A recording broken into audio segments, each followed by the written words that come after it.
Thank you so much for joining me today on Just Praise Him Radio.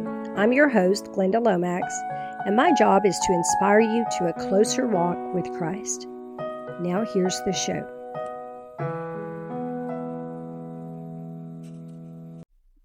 Hello, believers. Welcome to the Just Praise Him radio program. I'm your host, Glenda Lomax, and the title of my message today is Decisions to Make. And I'd like to welcome my very special guest, Manyrounds. Welcome to the show, Manyrounds, and thank you so much for making the time to share your wisdom with the listeners today. Well, thank you, Glenda. I have a symbol of it anyway. I think y'all will love it more than that. We're going to be talking today about responding to very large events that happen suddenly and unexpectedly, because we all know that that's what's coming. No matter how much or how little you've prepared for what is coming, when the lights all go out and the first bomb drops next to you, when you hear gunfire going past you, when the more and the events start happening in your area, you will have some decisions to make, and you'll have to make them fast. So let's talk about this now, so you'll have some ideas then, because in that kind of situation, panic is going to try and take over. This is why my friend Manyrounds says make fun of coffee, sit down with a pad and paper, and a pen calmly. And when you little thing, got it, be calm. He is a very reassuringly calm person, probably because he is very highly skilled and because he is always preparing. Webster defines panic as a sudden, overpowering fright, acute, extreme anxiety. Another definition of it from the NCI Dictionary of Cancer terms is sudden, extreme anxiety or fear that may cause irrational thoughts or actions. Talk about this. We don't want you to have irrational thoughts or actions when all this stuff starts going down, because it's going to be hard for any of us not to panic, okay? Years ago, during a women's exam, my doctor told me I had a large mass. Nobody wants to hear the word mass during a doctor visit, do they? I had some symptoms and had scheduled that doctor visit to find out why. So I had tried my best to prepare myself for anything, because my mother had uterine cancer in the 90s. But no sooner were those words out of my doctor's mouth than a cold fear took over my entire body. I didn't have time to fight it off. It just took over. I mean, the kind of fear you feel when you're suddenly face to face with extreme danger. The kind of fear I imagine you might feel as a diver if you turned around and a large shark was suddenly right there ready to gobble you up. Before I could stop it, that fear hit me like a wall of bricks. This is the kind of reaction we will all likely face who are still here when the war comes near us, when the events happen near us. That's why we're going to talk about it. How will you overcome the fear and panic trying to take over your mind and actions when the bombs are raining close enough you can see the smoke from them? Close enough that you can feel the ground shake, hear the bullets whiz by. And you ever heard a bullet whiz by your head? I have, and it was a very unsettling sound, and that's when it get mildly. Have you thought about and prepared mentally as much as possible for all the death that you will see if you are here? No one wants to think about seeing death, but that is a lot of what scares people who fight in wars. We are not accustomed to seeing death in countries like America. God blessed our country for so many years that we didn't have to face what many others have. All the more reason to think about this now. There will be much death from the war. And there will also be natural death. Many will die of heart attacks, lack, or suicide. Many will die because they can no longer get the life-saving medicines that they need. Many will be killed by people who have just gone rogue and are doing whatever they want to, whatever they want to do, because they realize it's the end and nobody's going to stop them. We will see those too. Many will die because they lost their minds and just wandering the streets. Little help will be available of any kind at some point, and I believe that is the time the Lord mentioned to me when He was ever write the healing campaign. He said it would be a big help in a time coming when there would be little medical help available. Being able to stay calm and mentally prepared for anything in that time will be a tremendous benefit. So I'm not trying to get you in a negative frame of mind, but these things are coming whether you want them to or not, whether any of us want them to or not. And it will be a lot easier to face them if you give thought to them now when you can stay calm than if you just try to face them all at once with no preparation at all. Because waiting until last minute is going to make you more likely to not survive them. I believe my job is to help equip you for what is coming. That's why I talk about it so much. I don't relish thinking about all that horror either because, I see it often enough. But I don't really have a choice. It comes with my job, which I'm happy to do for the kingdom of God and to help you however I can. So I want you to think about this. Who or what do you trust to take care of you in this kind of situation? Proverbs 5-7, it says, trust in the Lord with all thine heart, and lean not into thine own understanding. In all thy ways acknowledge him, and he shall direct thy paths. Be not wise in thine own eyes. Fear the Lord, and depart from evil. So, Manyrounds, I want to ask you some questions. Okay. Because you have so much experience. And I know you've been through at least one big earthquake out in LA. Have you ever experienced the kind of panic reaction a bomb attack brings? Like when the lights all go out and the bombs start to drop. We all know that that's what's coming, and we all know it will come in the night, at least to America. Are any of us really ready? What are your thoughts? Well, to answer that question about have I ever, no, I have never personally. But I've spoken to people that have experienced some pretty heavy, war type of situations when they were in World War II. And, they didn't really like to talk about it too much. And the reason being because it is pretty grim. And they were just memories that they would just as soon not dredge up back into their own minds, really, because they had to initially endure it and then cope with it afterwards and try to, come back to trying to heal from the trauma. Yeah, try to come back to civilian world and make it cool. It's got to be tough too. Yeah, well, I mean, our troops are going through that right now because of some of the things they saw and some of the things that they did and they were ordered to do that they probably didn't agree with deep down, but they were given these orders and they had to follow through with them under threat of court martial or whatever. But after a while, it probably started eating on them, and it hasn't gone away yet. And to anybody that's a combat vet from like the most recent wars in Afghanistan and Iraq and such, the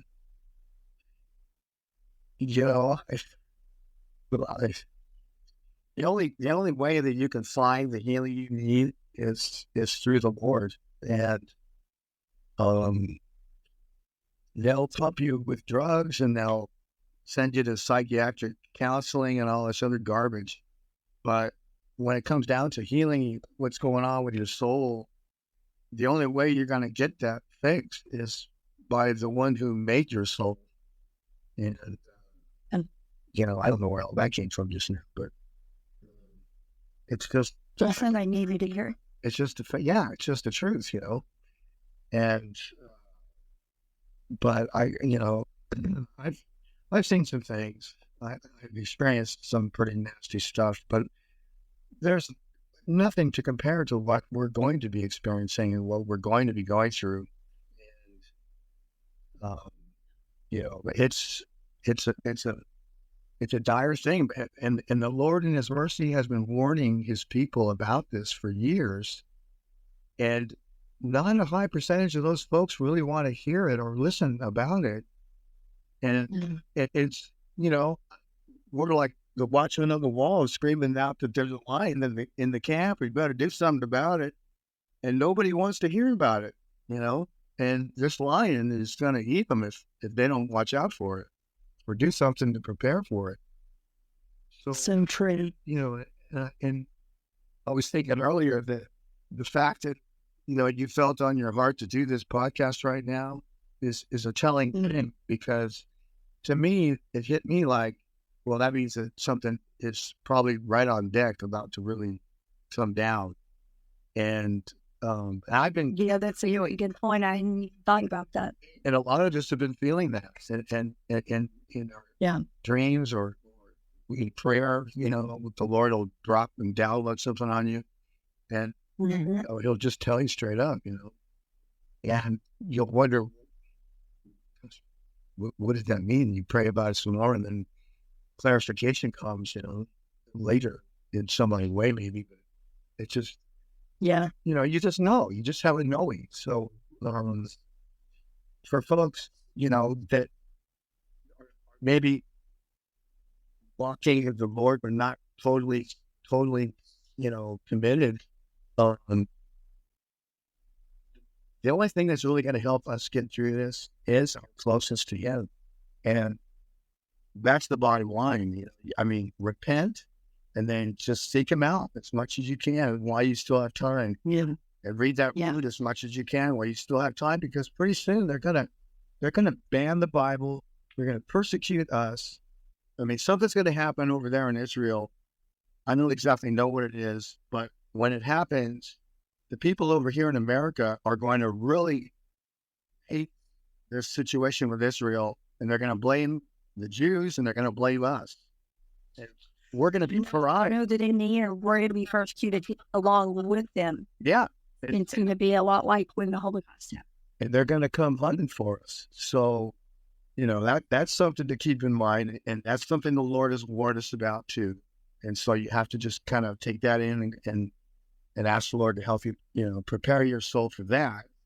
But also, the things that we take for granted right now, everybody does,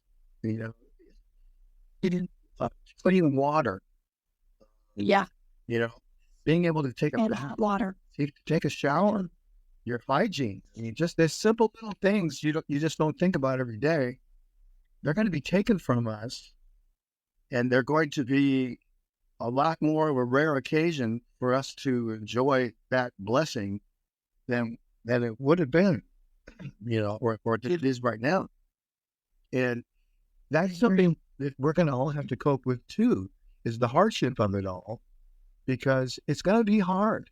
Let's get that straight in your mind right now, that the world we're going to be living in very soon is going to be completely different than the one we're in right now. And there are a lot of folks that are in this country right now that are beginning to go through some serious hardship because the economy is so in such dire straits, regardless of what they say on the news. You look at the people that are living on the sidewalk and something's wrong. It's like there shouldn't be that many people that, a couple of years ago were living in a 3-bedroom house, but they're not anymore. And that would be an awful feeling. We may very well be evicted too. I don't know. And you're going to have to mentally be able to cope with that. And the only way that I know that I'm going to be able to cope with it is my closeness with Jesus Christ. And that's the bottom line.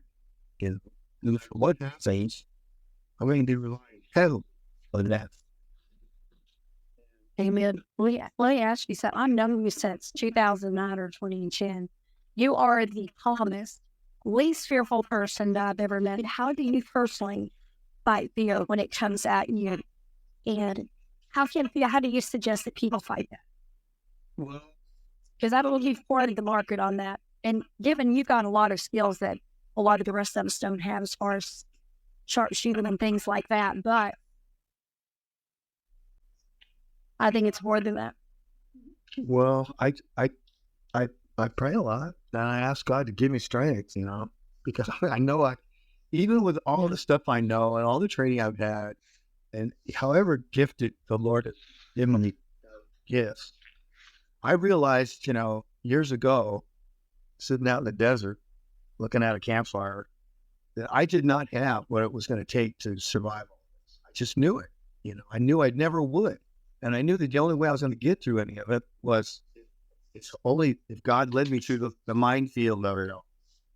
Because He knows where all the mines are, and I don't. That's a good way to put that. You're right. Absolutely right. He's got the map, and he just sort of lays out my life in order so I can avoid some of those pitfalls. And I'm like, wow, it's like, gosh, who would not want to follow a captain like that? Right. Right. Great. So, but I have to agree. In like, I've been through some tight situations before, and it's like the first thing that comes to my mind, is out of like, I don't want to think about myself. I want to think about the other folks that are involved. Okay, first, because they're going to need help. I agree. And I read in a book a long time ago. It wasn't the Bible, but it was a novel called Gates of Fire. And there was an old NCO talking to a younger private, and it stuck with me what he said. And he asked his private, he said, "What is the opposite of fear?" And I was like, well, that'd be something I want to know. Has to be faith. Well, it's love. The opposite of fear is love. Because perfect love casts out fear. Right. Because, that's what gives a mom the guts to go drag herself under a car to pull her kid out from under it. Or to get right. Or to throw somebody that's in the way of a vehicle coming down the road out of the way, and you take the hit. That, or somebody in combat, to go and jump on a grenade.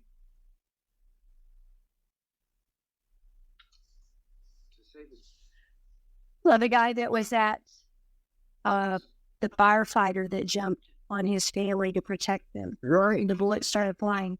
That's exactly. That's a perfect example. That guy. God bless that guy. Oh, I know. That broke my heart for his family. But wow, what amazing. Yeah. And amazing. That's what I'm talking about. That's the kind of, there's going to be a lot of bad stuff coming down, and there's going to be a lot of these things, but there's going to be a lot of exploits. You'll see the worst in people if you're still here, but think also maybe the best in people. And that's when God's glory will shine the brightest, when it's the darkest. That's right. Because that's when he will really show off, because that's when the invaders are going to be watching the closest, and he's going to go, "Hey guys, guess what? I'm real." That's right. That's exactly right. Yeah, the panic reaction. I'm trying to remember. The only time I can remember that I had the panic reaction was that time at the doctor's office, because I'd looked down the barrel of a loaded shotgun, and I've had a bullet fly past my head and been threatened with death and everything else, but I don't remember ever having that panic except that one time. But I've never been near where a bomb went off either. Yeah. I've never gotten, so I think it's real hard for us to comprehend what it will be like. Well, each one of us will react.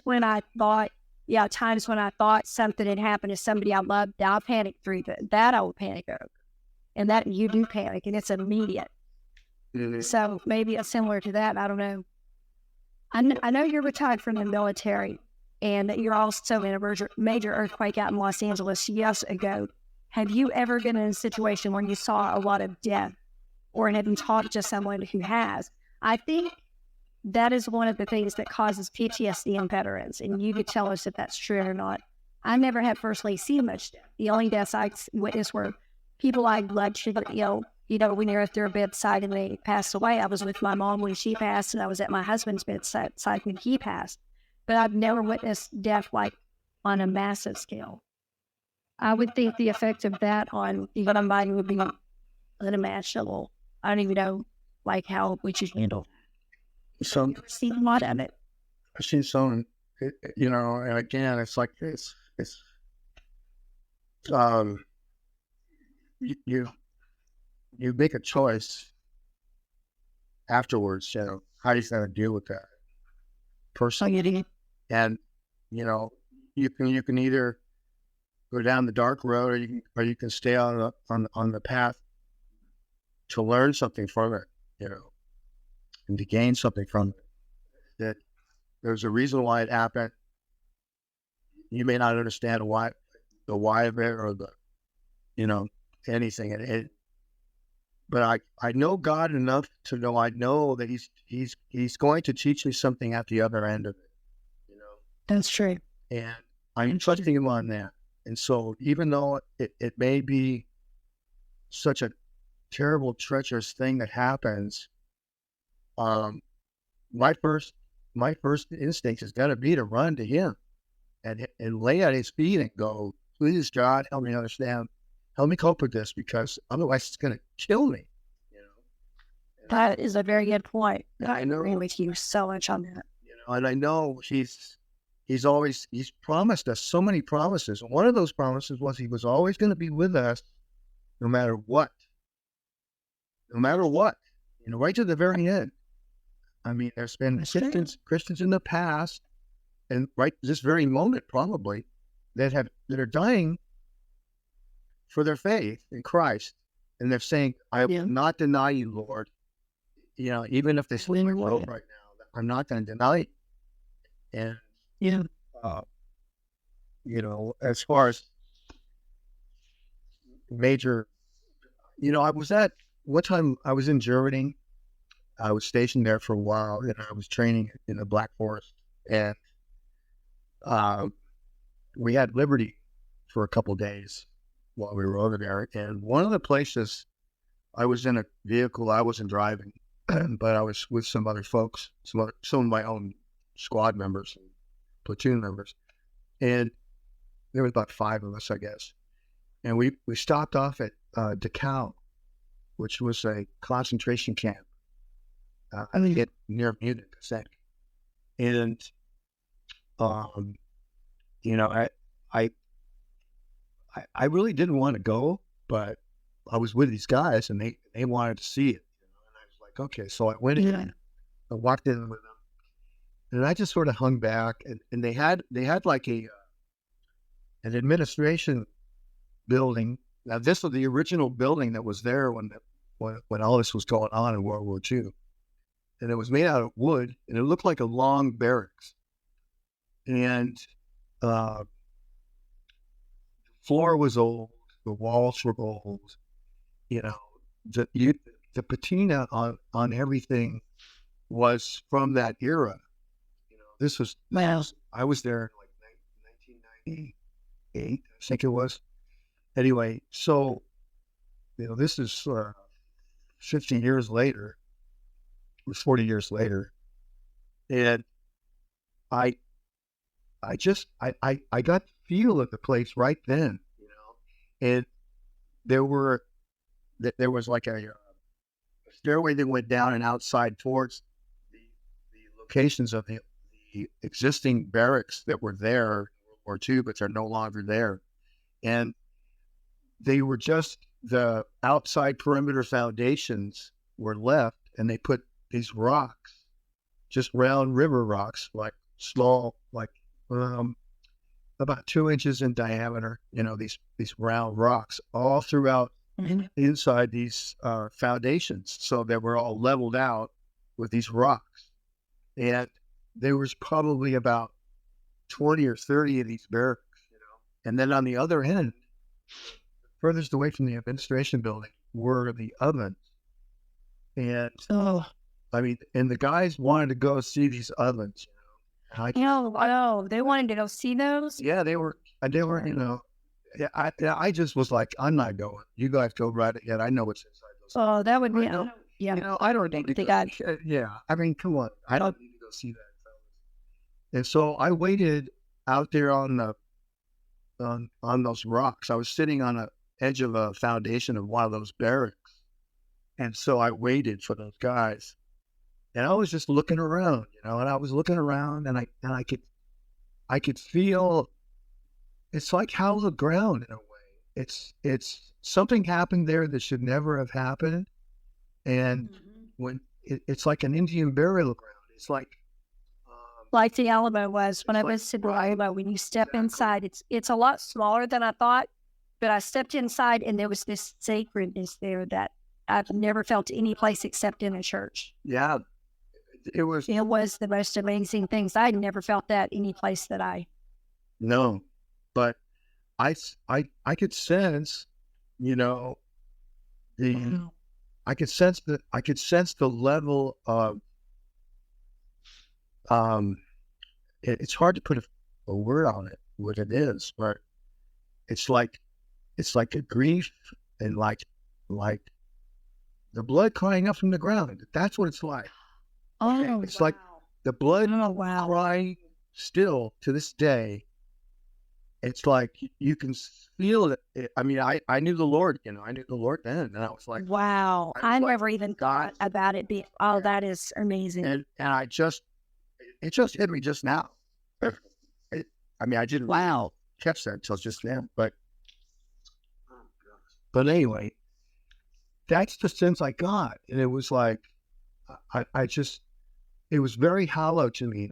I just felt very, like, it's hard to explain, but I just was like very respectful of everything there and everything, and oh yeah, that.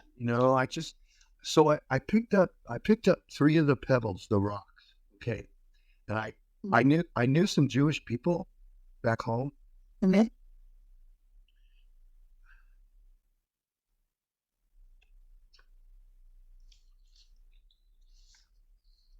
So I kept them, and I took them home. I gave them to the older grandfather. Oh wow. I just felt led to do it. So, but that kind of thing is going to be here. We are going to live that. We're going to live that. Yeah. And we, you really need to seek the Lord about helping with that, because it's going to be a very difficult thing. We're going to lose so many fellow Americans on such a grand scale that it's never happened, I don't think, in the history of the world. What's going to happen here? I mean, you may be right. Japan. God has made it very clear his displeasure. Yeah. With America in the way she has turned away from him, and when he says, I'm going to take you down, he is going to take you down. He's well, I mean, he warned, and then it's time, and that's it. So, but even so, we're going to have to mentally handle that somehow. And it's like that old sergeant told that young private, what is going to overcome that? What is going to overcome that? The only thing that I know that's going to overcome that is God's love through us to them. We're going to be out there comforting people.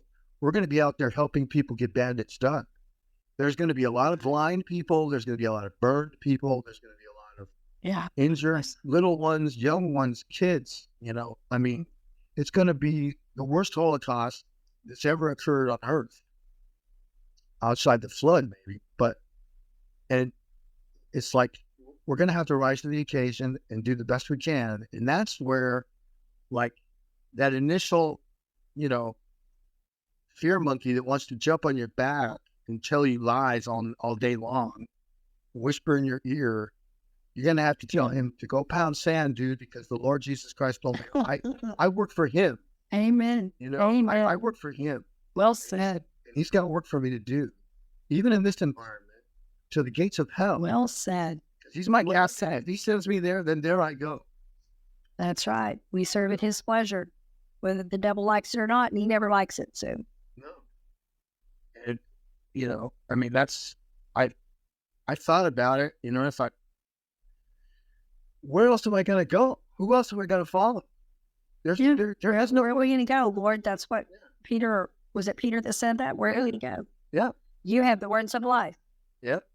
And by gosh, he can protect you through anything. He can protect us through anything. He protected the 3 Hebrew men. So I want to introduce y'all to Manyrounds' wife, which I've never had the privilege of having on the podcast before. Her name is Grace. And she has so much wisdom and so much common sense. Wanted to bring her on tonight to talk about what we were talking about earlier, because she has some really good ideas about things to do now, not wait, that don't require having rooms to store food and things like that. So, Grace, welcome to the show, and thank you so much for making time.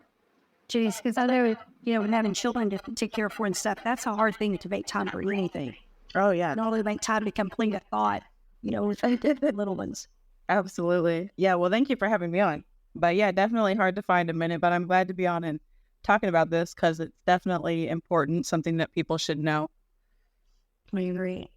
So we were talking earlier about, what the Manyrounds and I were talking about on the show about being prepared for that moment when panic is going to try to take over, when everything starts going down, whether it's when the war starts or when an event happens. And he has been through, he was in the big earthquake out in LA and stuff like that. I'm not sure what you've gone through. Have you ever been in a situation like that where it's just panic tried to take over? Not necessarily that kind of situation, no. I've definitely, had my little share of life's moments like everybody has where it's a fight or flight and, you're wondering what to do, but nothing like a major earthquake or anything, not yet. So, me neither for that. Yeah. So you were talking about things that, we should do now. Please tell the listeners what you were talking about. Yeah. So I was,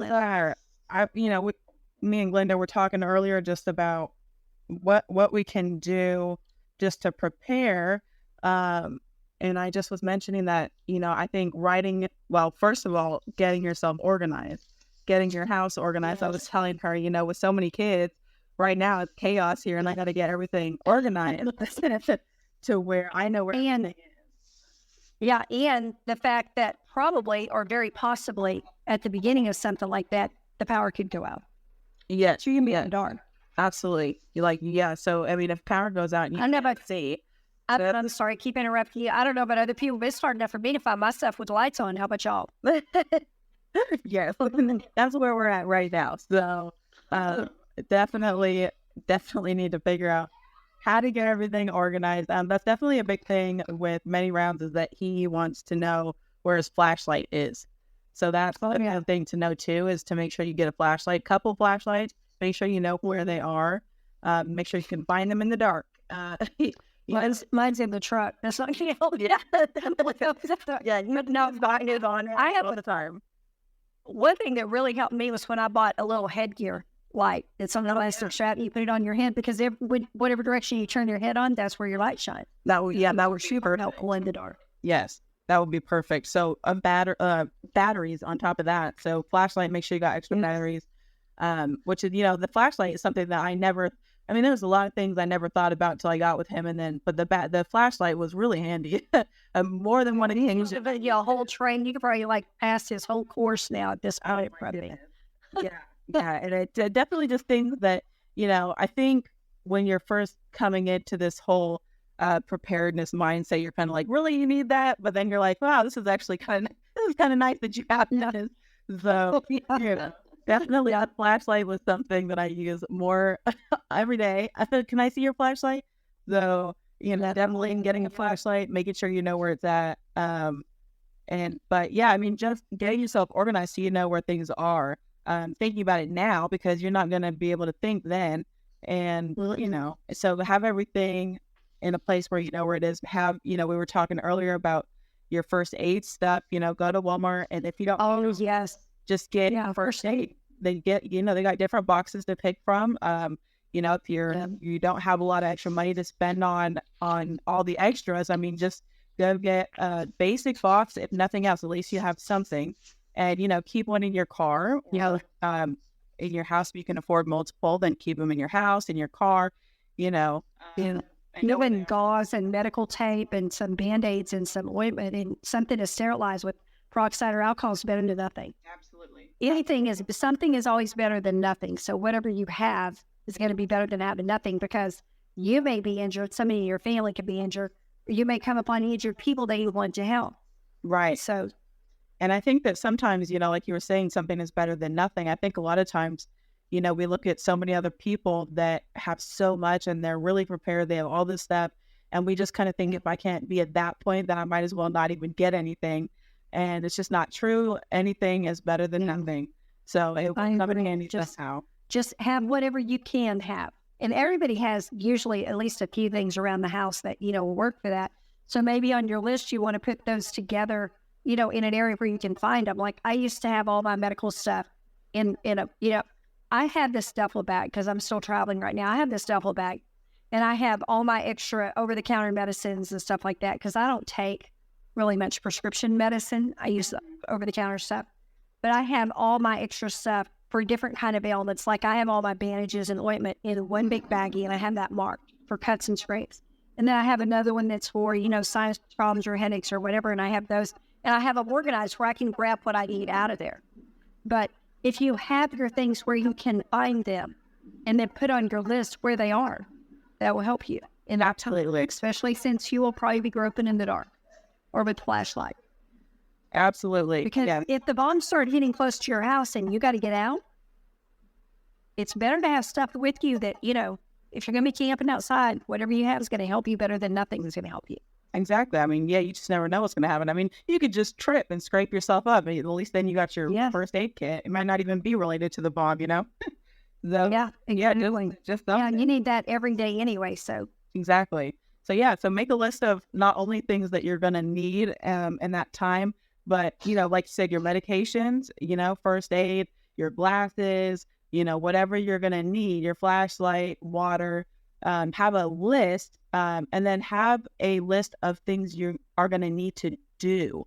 So you have your list of things you're going to need, but then, write down a list of the things you're going to like grab the cat or put the cat in the cat box or, get your first aid out of the closet, like things that seem like common sense, like, well, yeah, obviously I'm going to go get that when that happens, but you're not going to be thinking that if you're in a panicked mode. You're not going to be thinking. You're not, exactly. Which is the whole reason we want. And I don't know why the Lord said this was this week's podcast. I was working on a completely different podcast. Mm-hmm. So I don't know if something's going to happen or somebody just needs to hear this now. I don't know. But I think it is very difficult to think when you're in panic. Yeah. Everything just goes out the window and that's not going to help you. Oh, no. I mean, I've seen so many people in situations that, are far less scary than bombs going off. That you can't think at all in those moments. They're just gone. And it's just, you can't talk to them and all that. So having a list, put the list up on your fridge or somewhere where you can easily see it. Just keep it there, just so you have it there. Laminate it if you need to. Just, put it in a baggie or something so it doesn't get wet. Good thought. But, that's not even something that I had thought about even before we talked. It kind of just came to me when we were talking because I'm going to need that with the kids and any panic. I'm going to need something to look at that's logical, something I wrote down when I was not freaking out. And because I forget things when if you take medications, you need to know where those are and be able to grab and not forget to get them. But also, if you're bugging out, even if you don't take medications, you may need some over-the-counter things like aspirin, Tylenol, things like that. Yeah, you're still going to need those things if you're wherever you are. Or if you're helping other people, whatever, you will still need those same kind of things. Yeah, it might be helpful to be able to get a couple extra of those and put them in a specified area, aside from the ones that you're using on in everyday life.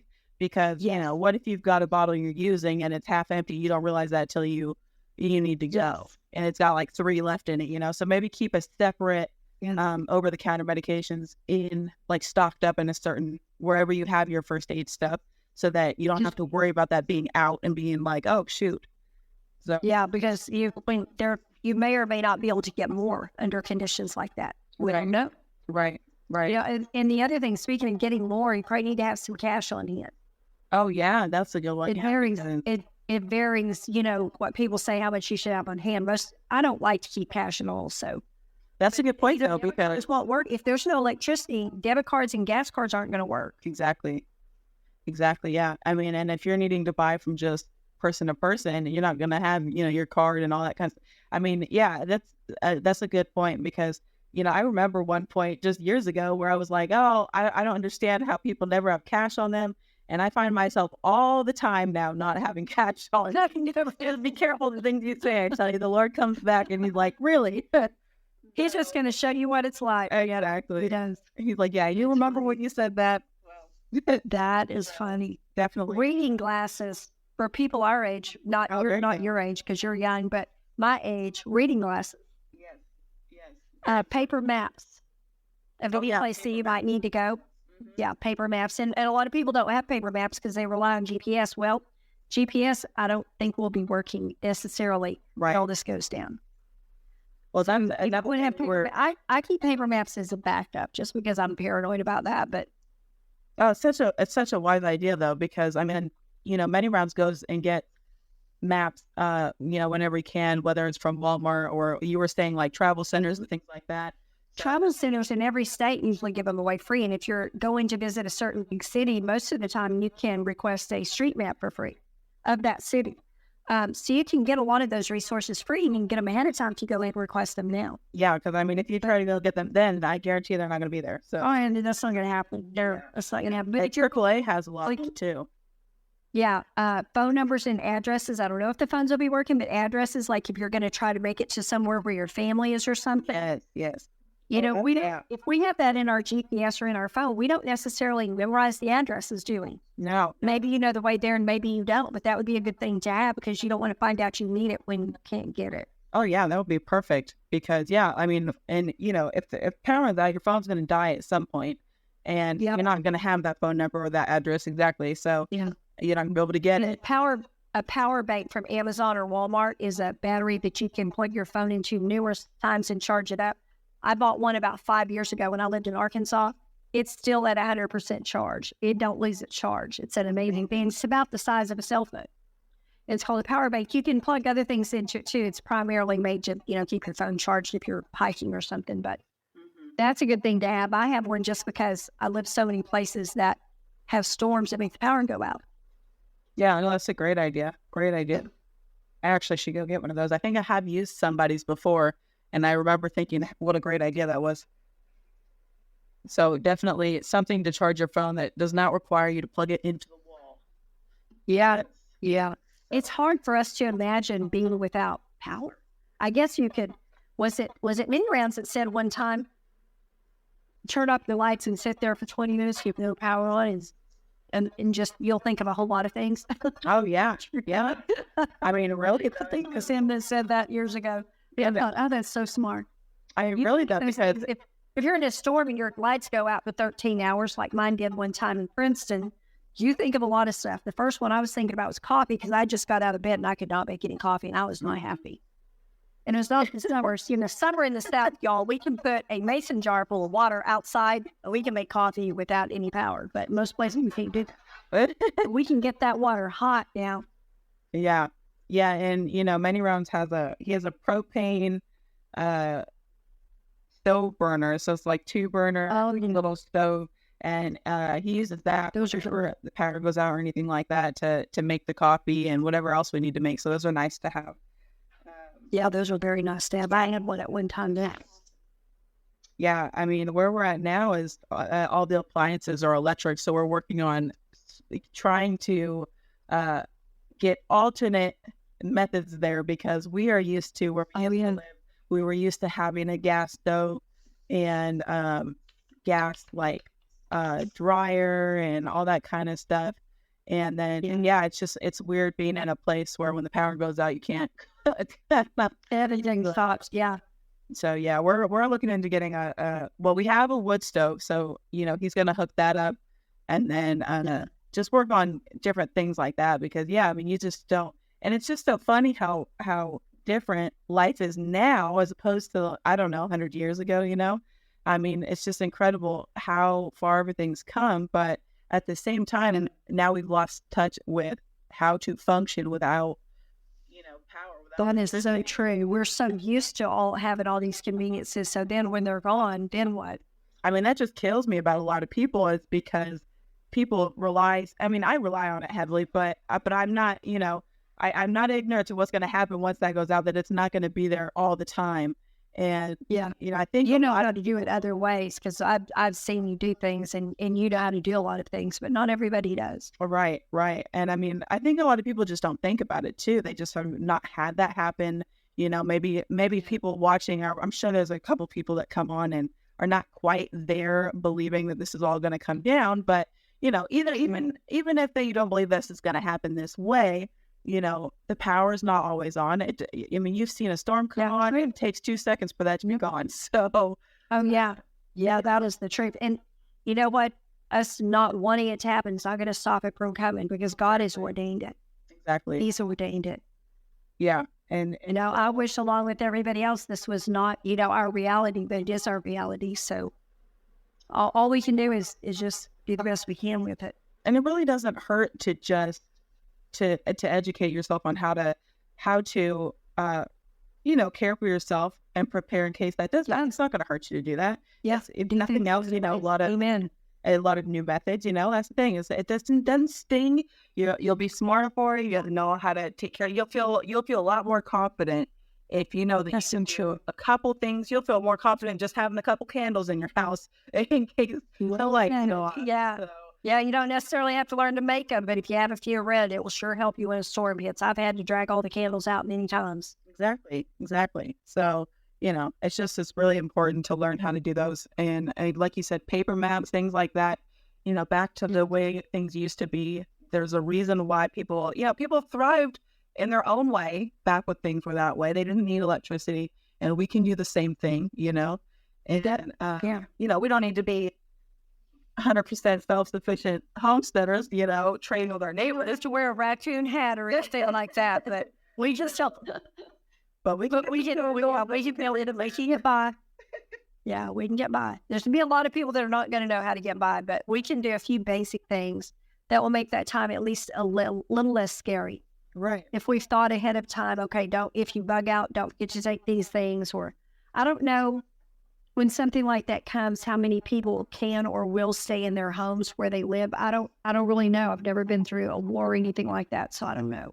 Yeah, we were talking earlier about, we don't really know how exactly everything's going to go down. We know certain events that we're expecting to happen, but as far as the order in which they're going to take place, we don't really know. So, I think sometimes people are assuming we're going to hear something about, bombs coming or this and that, but they could just as easily cut the power and then there's no communication going on at all. You don't know what's going on in these lights.